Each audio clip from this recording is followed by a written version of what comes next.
करुणाकरन्तं श्रीरामचन्द्रं शरणं प्रपद्ये मनोजवं मारुततुल्यवेगं जितेन्द्रियं बुद्धिमतां वरिष्ठं श्री कृष्ण परमात्माए नरयूथमुख्यं श्रीरामदूतं शरणं प्रपद्ये श्रीरामदूतं शरणं प्रपद्ये वसुदेवसुतं देवं कंसचाणूरमर्दनं देवकी परमानन्दं कृष्णं वन्दे जगद्गुरुं कृष्णं वन्दे जगद्गुरुं कृष्णाय वासुदेवाय देवकी नंदनाय च नन्दगोपकुमाराय गोविन्दाय नमो नमः गोविन्दाय नमो नमः सच्चिदानन्दरूपाय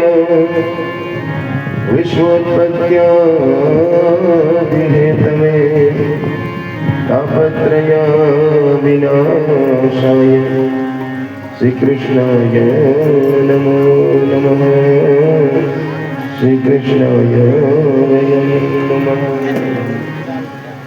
श्रीकृष्ण गोविन्द हरे मुरारी श्रीकृष्ण गोविन्द हरे मुरारी हे नाथ नारायण वासुदेवा श्री कृष्ण गोविंद हरे मुरारी हे नाथ नारायण वासुदेवा श्री कृष्ण गोविंद हरे मुरारी हे नाथ नारायण वासुदेवा श्री कृष्ण गोविंद हरे मुरारी हे नाथ नारायण वासुदेवा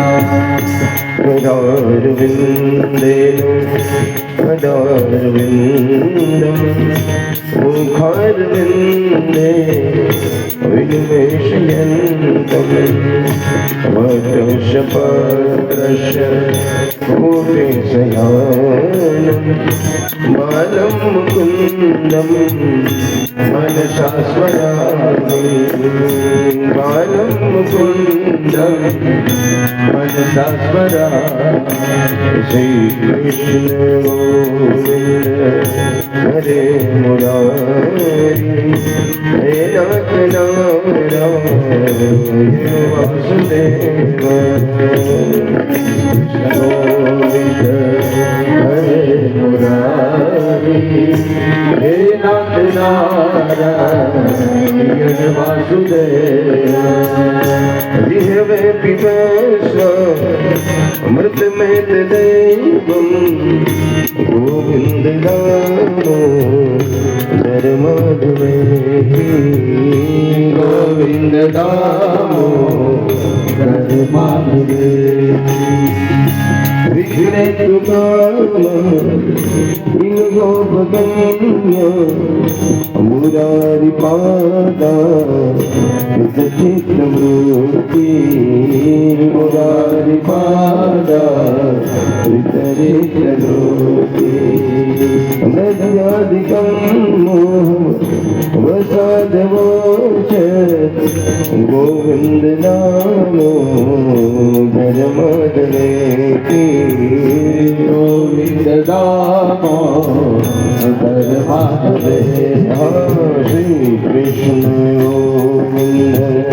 હરે મુરારી હરે નાથ નારાયણ વાસુદેવ બોલો શ્રી કૃષ્ણ ગોવિંદ હરે મુરારી હે નાથ નારાયણ વાસુદેવ ગૃહે ગૃહે ગોપ વધૂમદંબ સર્વે મિલિત્વા સમવપ્રયોગમ સર્વે મિલિત્વા સમવપ્રયોગમ પુણ્યાનિ નામાનિ પઠન્તિ નિત્યમ ગોવિંદ નામો નરમદનેતિ ગોવિંદ નામો ધર્માત્રે શ્રી કૃષ્ણ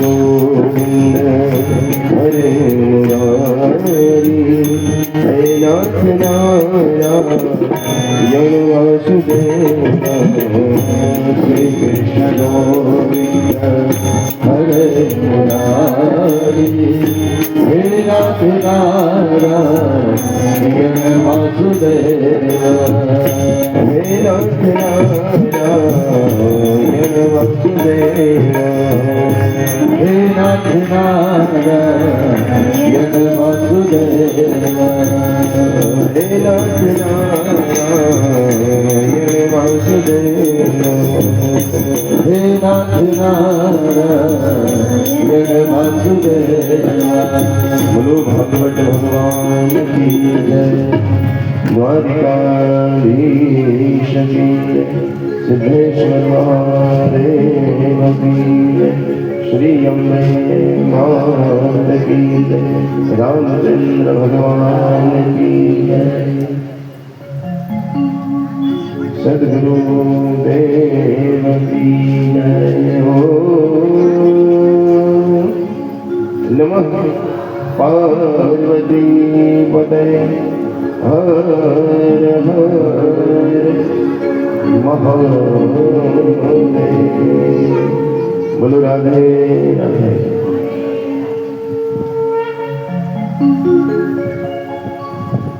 સચ્ચિદાનંદ પરમાત્મા ભગવાન શ્રી કૃષ્ણની અદ્ભુત જ્ઞાનમય ભક્તિમય વૈરાગ્યમય ગાથા શ્રીમદ ભાગવત કથાનું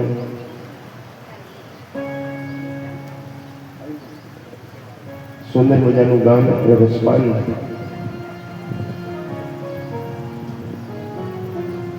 કચ્છની સુંદર મજાની ધરતી આદિપુર સિદ્ધેશ્વર મહાદેવજીનું સુંદર મજાનું સાનિધ્ય અને એક નહીં પણ અનેક પિતૃઓના શુભ ગતિની સુંદર મજાની મનોકામના લઈ હું અને તમે શ્રીમદ ભાગવત કથાનું સુંદર મજાનું આયોજન લઈને બેઠા છે. સમગ્ર આદિપુર અંતરજાળ વીડાના આજુબાજુના ગામોના તમામ ભાઈઓ બહેનો અંદર પૂરો સાથ અને સહકાર આપી રહ્યા છે. એમાં સૌથી વધારે મોટો એમ કહેવાય કે સાથ અને સહકાર કથામાં બહુ મોટું એમ કહેવાય કે આયોજન હોય છે, એનો ખર્ચ હોય છે, એમાં બહુ સરસ મજાનો સાથ અને સહકાર જે પરિવારે આપ્યો છે એવો અમારો ભાનુશાલી પરિવાર જેના ઘરેથી સુંદર મજાની યાત્રા પોથી યાત્રા લઈ ગઈકાલે આપણે આવ્યા. ભાનુશાલી પરિવારના પૂર્વજો એ સિવાય એમની સાથે જોડાઈને અનેક પરિવારોએ સુંદર મજાની પોતાના પૂર્વજોની છબીને આ ભાગવત કથાના મંડપ નીચે વિરાજમાન કર્યા છે. અહીંયા જેટલા બેઠા છો સૌથી પહેલા વ્યાસપીઠ ઉપર ભાગવત ભગવાનને બધા પ્રણામ કરજો. પછી પોતાના જે પિતૃઓ છે, પૂર્વજો છે, એને બધા પ્રણામ કરજો, એના આશીર્વાદ લેજો. એમને કહેજો કે અમારાથી કોઈ ભૂલ થઈ હોય તો માફ કરજો.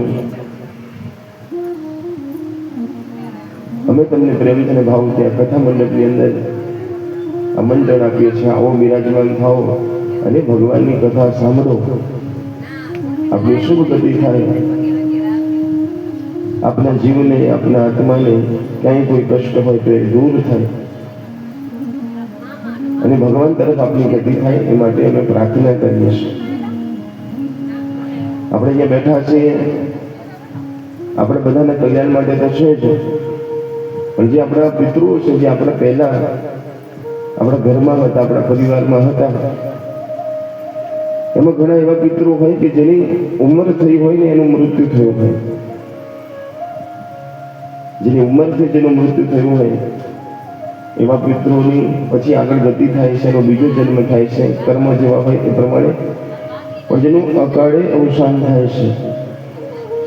ઉંમર નહોતી મૃત્યુ થવાની, પણ કોઈ રોગ થઈ ગયો, કોઈ એવી ઘટના બની ગઈ, એક્સિડન્ટ થઈ ગયો, કોઈ એવું કાર્ય થયું કે જે એમાં જવાની ઉંમર નહોતી અને જવું પડ્યું. એવા જે આત્મા હોય છે ને એ ફરતા હોય છે. એવા જે અતૃપ્ત આત્મા છે આપણે પણ એને યાદ કરતા હોઈએ છીએ ને એ પણ આપણને યાદ કરતા હોઈએ છીએ. તો એવા જે અતૃપ્ત આત્મા છે એ દેખાતા નથી એટલે નથી એવું નહીં. એ છે જેમ આપણને આપણું ઘર વાલું છે એને બનાવેલું ઘર હોય તો એને પણ એના ઘર પ્રત્યે મમતા હોય, એને માણસો પ્રત્યે પ્રેમ હોય. એ રજૂ ન કરી શકતા હોય, કદાચ દેખાતા ન હોય, અને બધા પિતૃઓ પાસે એવી શક્તિ પણ ન હોય. પણ કહેવાય કે અમુક ઉંમર થાય, અમુક સમય થાય પછી એની અંદર પણ શક્તિ આવે છે. એ આપણા ઘરમાં સારું પણ કરી શકે છે ને આપણા ઘરમાં ખરાબ પણ કરી શકે છે. એવી શક્તિ એને ધીરે ધીરે પ્રાપ્ત થાય છે. ઘણા પિતૃઓ એવા હોય કે જેને ભગવાન પાસે જવું હોય, આગળ ગતિ કરવી હોય, પણ ઘણા પિતૃઓ એવા હોય કે જેને આપણા ઘરમાં રહેવું હોય.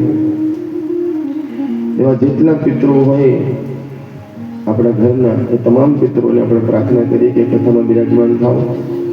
આપણી જે ઈચ્છા હશે એ પ્રમાણે અમે કરીશું, પણ આ કથા સાંભળીને અમારું તો કલ્યાણ થાય પણ અમારા પહેલા આપનું કલ્યાણ થાય એવી અમે પ્રાર્થના કરીએ છીએ.